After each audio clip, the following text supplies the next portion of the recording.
পূজ্যপাদ ব্রজমণ্ডল বিভূতি দীনতার কুনি শ্রী বাবাজি মহারাজ 108 শ্রী শ্রী বিনোদ বিহারী দাস বাবাজি মহারাজ, উনি তার একটা বাণীতে খুব সুন্দর ভাবে মা জগৎবাসীকে বাবা জানিয়ে দিয়েছেন। ধ্যান দিয়ে শুনবেন। আমাদের যখন কোনো প্রিয়জন মারা যায় আমরা কাঁদি না? আওয়াজ নাই দি কাঁদি। কার জন্য কাঁদি? প্রিয়জন চলে গেল। কার জন্য কাঁদি? সবাই বল। প্রিয়জন চলে গেল। প্রিয়জন চলে গিয়েছে আমরা কাঁদি। একটু ধ্যান দিয়ে কথাটা যদি শুনেন বুঝতে পারবেন। বাবা বলছেন আমাদের প্রিয়জন, সেটা মা হোক বাবা হোক যাই হোক না কেন, যারা প্রিয়জন তারা যখন মারা যায় আমরা কাঁদি। আমরা কার জন্য কাঁদি? যে মারা গিয়েছে তার জন্য কাঁদি। প্রকৃত পক্ষে উনি তো আমার সামনে কিন্তু শুয়ে আছে। ধ্যান দিয়ে শুনবেন। যে মানুষটা আমার সঙ্গে কথা বলতো, যাকে আমি দেখতাম, উনি কিন্তু আমার সামনে আছে। সামনে আছে কি না বলেন না? উনি কিন্তু আমার সামনেই পড়ে আছে। আমি যাকে দেখতাম, যিনি ছিল আমার সঙ্গে, যার রূপ দেখতাম, যার হস্ত পদ, যার নাক আদি দেখতাম, যার চুল আদি দেখতাম, ওই সেই মানুষটা সে কিন্তু আমার সামনেই পড়ে আছে। তাহলে আমি যে বললাম আমার প্রিয়জন মারা গেল, আমি কাঁদছি, আমার প্রিয়জনটাকে, আমার প্রিয়জনটাকে, প্রিয়জনের জন্য ক্রন্দন করি কিনা? তাহলে প্রিয়জন যে তোমার সামনে শুয়ে আছে, তুমি কাঁদো কার জন্য? প্রিয়জনের ভিতরে যে ছিল সে হলো আত্মা। তাহলে মানুষ আমরা কখনো কারো প্রিয়জন হতে পারি না। আমাদের সবার সম্পর্ক হবে আত্মার মাধ্যমে। বলছেন আত্মীয়তা সবার ভাই, আত্মার সম্বন্ধে আত্মীয়তা না হয় মায়াময়। এখন বর্তমানের আত্মীয় হলো রক্তের সম্পর্কে, কিন্তু আত্মাই হলো আত্মার বন্ধু, আত্মাই হলো মন দিয়ে কথাটা একটু খেয়াল করে দেখবেন। তাহলে সেই প্রিয়জনটা কে? আমার মা। মা একটু মন দিয়ে শুনবেন। দেখুন আমরা সারাটা জীবন লেগে যায় আমি কে এটাই আমরা জানতে পারি না। অথচ একটা মানুষ মারা গেলে আমরা বলি উনি আর জগতে নাই। কে নাই গো? উনি তো শুয়ে আছে, গিয়ে দেখলাম। কে নাই মা? বলেন না। তাহলে আমার প্রকৃত পক্ষে স্বরূপ এই দেহটা না। আপনি আমাকে দেখছেন, এটা আমি নয়।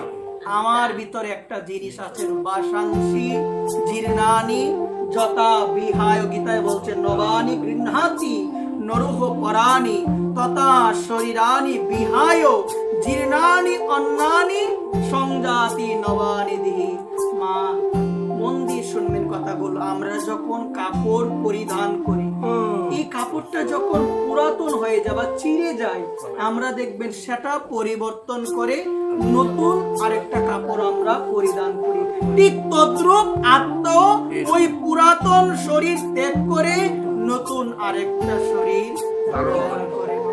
আত্মার মৃত্যু নাই। গীতায় বলছে নৈনং চিন্দতি সস্রাণি নৈনং দহতি পাবক। আত্মার মৃত্যু নাই। আত্মাকে জলে ভিজানো, যে আমরা স্নান করি না, আত্মা কি ভিজে? আমাদের যে আগুনে পোড়ায় তখন কি আমাদের অস্তিত্ব থাকে? আত্মাকে আগুনে পোড়ানো ন দহতি পাবক। আত্মাকে দহন করা যায় না, মানে আগুনে পোড়ানো যায় না। আত্মার মৃত্যু নাই, আত্মার কিছুই নাই। তাহলে মৃত্যুটা কার হয়ে গো? গীতায় বলছেন। এটা বোঝা সবথেকে কঠিন বিষয় আমাদের জন্য। বন্তে বন্তে ইমে দেহা নিত্য সিদ্ধ শরীরেন।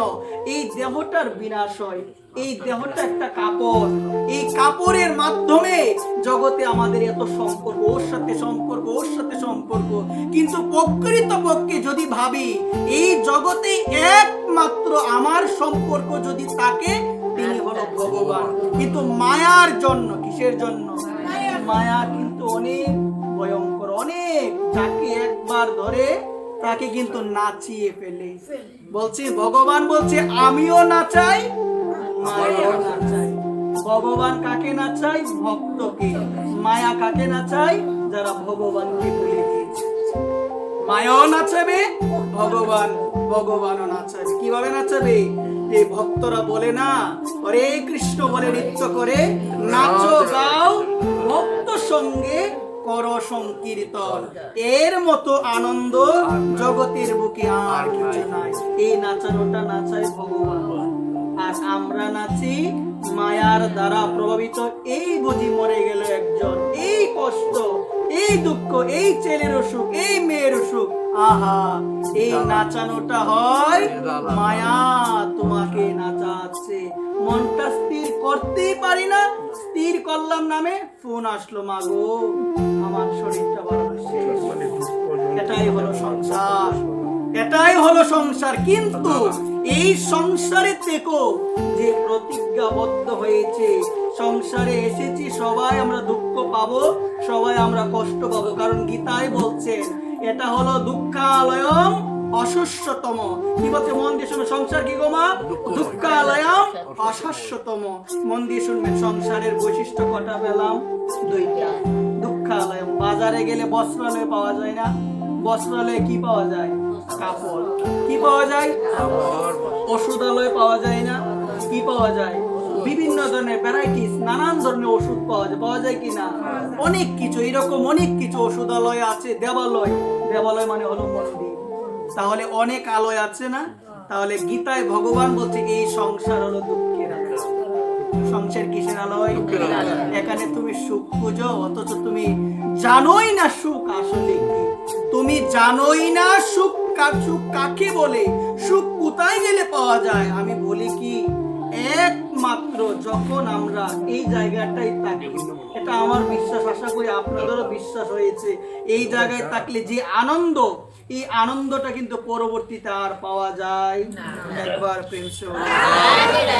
এই জায়গার মধ্যে যে একটা অপূর্ব, একটা অমৃতময় আনন্দ, এই আনন্দটা কেন পাওয়া যায় গো? কারণ এই ভাগবত কথার মধ্যে আনন্দ নিহিত থাকে।